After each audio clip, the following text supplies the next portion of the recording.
A critical situation has just unfolded in the United States. Right now, disturbing images are emerging. Entire regions overwhelmed by massive water surges, forcing authorities to order the evacuation of tens of thousands of people within minutes. But this is only the beginning. Across the nation, events unlike anything recorded before are occurring simultaneously. A radiant shape appeared in the sky days before Christmas. An ancient object was unearthed beneath American soil. And deep in the mountains, something preserved was discovered where nothing should exist. Each event alone could be dismissed. Together, they raise a chilling question. Is this a sign from God? And is Jesus returning sooner than we think? This evening, we're not pursuing conjecture. We're positioning these contemporary findings alongside age-old scriptural prophecies, celestial manifestations, terrestrial turmoil, and concealed matters coming to light. Prior to advancing further, kindly engage the like feature, leave your thoughts in comments, and subscribe, because the material you're preparing to witness could fundamentally alter your perception of this present chapter in time and its potential trajectory. 7 days preceding Christmas, an unanticipated vision manifested overhead a neighborhood congregation in Ohio's suburbs. Observers throughout the vicinity documented a distinctly luminous configuration bearing resemblance to a cross, which persisted visibly long enough for recognition, yet maintained sufficient subtlety to inspire meditation rather than terror. The chronology carried precision, a full week before Christmas, a period that, within Christian understanding, represents not merely festivity, but equally spiritual readiness, contrition, and reflection upon Christ's arrival. What rendered this occurrence exceptionally remarkable was its tranquility. The radiance failed to dart through the atmosphere or pulse with intensity. 0 storms materialized, 0 electrical discharges, 0 abnormal meteorological conditions were documented throughout that region during those hours. The cross configuration emerged delicately above the congregation building, maintained its structure briefly, then gradually dissolved into nothingness. Neighborhood inhabitants confirmed 0 aviation presence, while officials provided 0 formal clarification. Within mere minutes, the atmosphere reverted to ordinary conditions, as though absolutely nothing had transpired. Throughout Scripture, this quietness frequently characterizes momentous occasions. Scriptural indicators are seldom constructed to dominate or compel belief. They materialize without forewarning, preserving space for contemplative judgment. The cross itself embodies not a representation of showiness or supremacy, but rather sacrifice, meekness, and submission.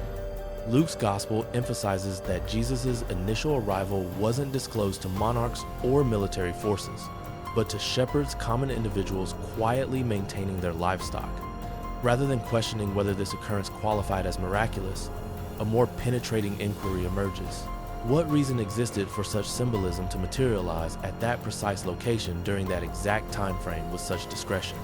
Following the celestial indication, the subsequent finding originated from the contrasting direction, profound underground depths. Throughout the American Southwest, exploration teams unearthed a stone sculpture entombed beneath multiple strata of soil and bedrock.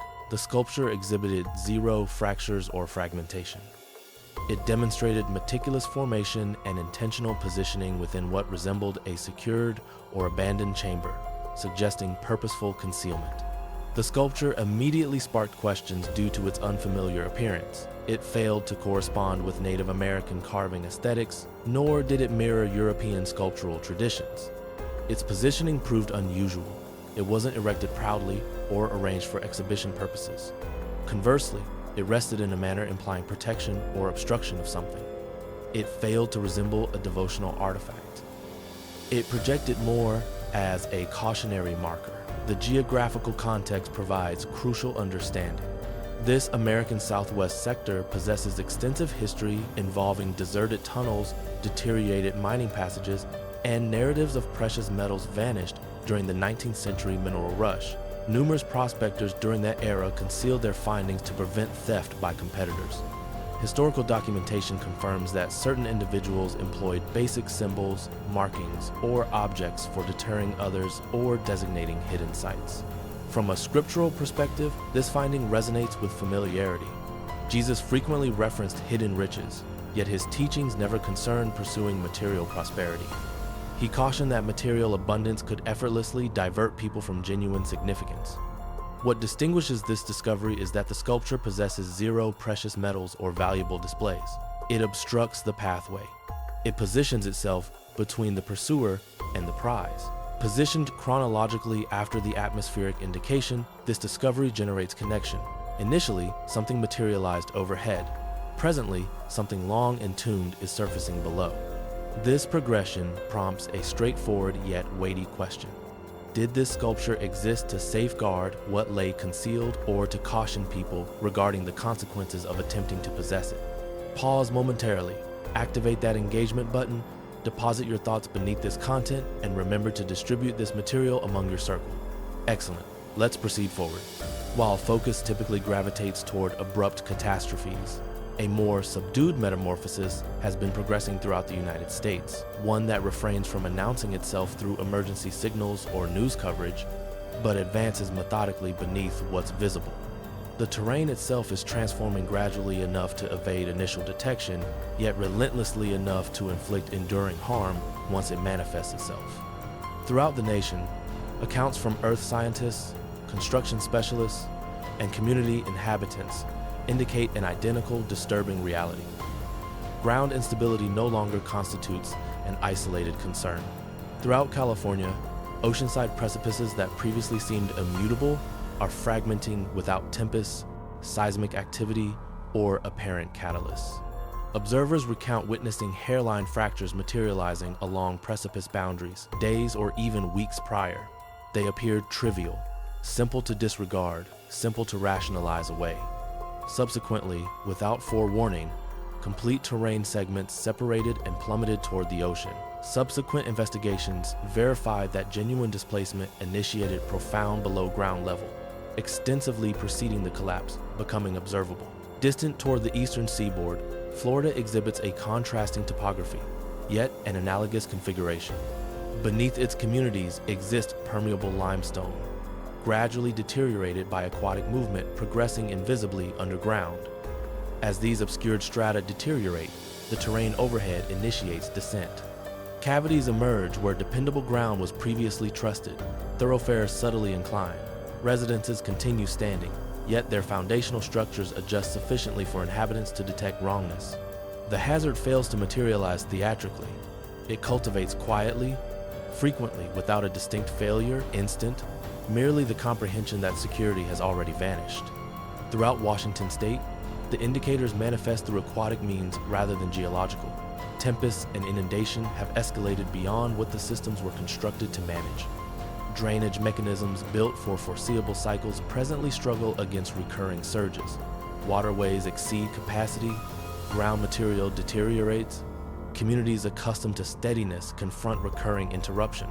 Once more, the configuration isn't abrupt disorder, but progressive force that ultimately overpowers what previously seemed dependable. What connects these territories isn't geographical positioning, but chronological sequencing and methodology. The transformation initiates gradually, obscured from observation. Force accumulates beneath what's visible. Subsequently, at an unforeseen instant, the destruction becomes irrefutable. This configuration contests how individuals characteristically comprehend disaster. We envision audible alerts accompanied by instantaneous peril. Conversely, the alert materializes quietly, developing across months or years preceding its revelation within a solitary instant. Per scriptural teaching, this imagery conveys profound significance. Sacred texts frequently employ foundation, trembling as indication that what seems sturdy may no longer possess security. Within both tangible and metaphysical terminology, Scripture cautions that subsurface instability will ultimately face exposure. The trembling fails to generate fragility. It unveils it. What's transpiring throughout America reflects this ancient cautionary message with disconcerting precision. The terrain fails to rupture without causation. It surrenders where it's already sustained weakening. As these transformations persist surfacing nationwide, they elevate a grave inquiry. If the terrain beneath our position is adjusting so quietly, what additional foundations, visible and invisible, might already be mobilizing equally? While discourse persists regarding the symbols observed atmospherically, Another account surfaces, this occasion not from overhead, but from northern Colorado's elevated mountain ranges. It fails to resonate as a disconnected incident. It resonates as linked, as though while the atmosphere was commanding attention skyward, something long preserved within cold conditions was initiating surface emergence below. Where atmosphere communicated through radiance, mountains presently communicate through frozen crystallization. The finding is achieved by a compact hiking collective during early morning hours preceding sunlight, softening the accumulated snow. Adjacent to a rocky precipice boundary, they observe a configuration partially embedded within ice. Initially, it resembles an animal that expired during abrupt temperature drop. Yet, as they advance nearer, the characteristics become disturbing. The form is compact, approximately 3 feet in stature, and coiled intensely as though frozen mid-movement. Its stance feels incorrect. The body demonstrates excessive compactness, excessive rigidity. The cranium tilts drastically toward one side, compressed against the shoulder at an angle implying abrupt injury. The orbital cavities are profound and vacant, lacking any recognizable structure. The oral cavity remains partially unsealed, exposing rows of slender, spike-resembling dentition, excessively uniform, excessively acute to warrant casual dismissal. What disturbs observers maximally is the frozen crystallization itself.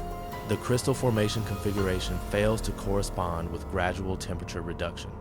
It implies rapid, nearly instantaneous temperature plummet, as though the body was intercepted during movement and halted within a singular instant. Muscular tissue appears compressed, appendages withdrawn internally, projecting the impression that it was either escaping or being attracted towards something immediately preceding its freezing. Officials materialize with remarkable swiftness for such an isolated geography. The remains receive rapid classification as animal malformation terminology that supplies explanation without transparency. Photographs captured by hikers temporarily distribute digitally before equipment gets seized for examination. By subsequent daybreak, the body has vanished. 0 subsequent declarations are released. Community members remain skeptical. Certain individuals recall historical mountain narratives. Others quietly reference Genesis chapter 6 cautionary passages regarding entities not intended for human coexistence. Yet what unsettles numerous individuals maximally isn't the entity itself, but the chronology as atmospheric indications materialized. The mountains liberated something preserved within their depths. 2 dimensions communicating simultaneously, suggesting additional revelations may approach soon. Prior to advancing, kindly provide engagement, support, and subscribe to sustain our efforts. Every participation assists tremendously. Appreciation sincerely extended.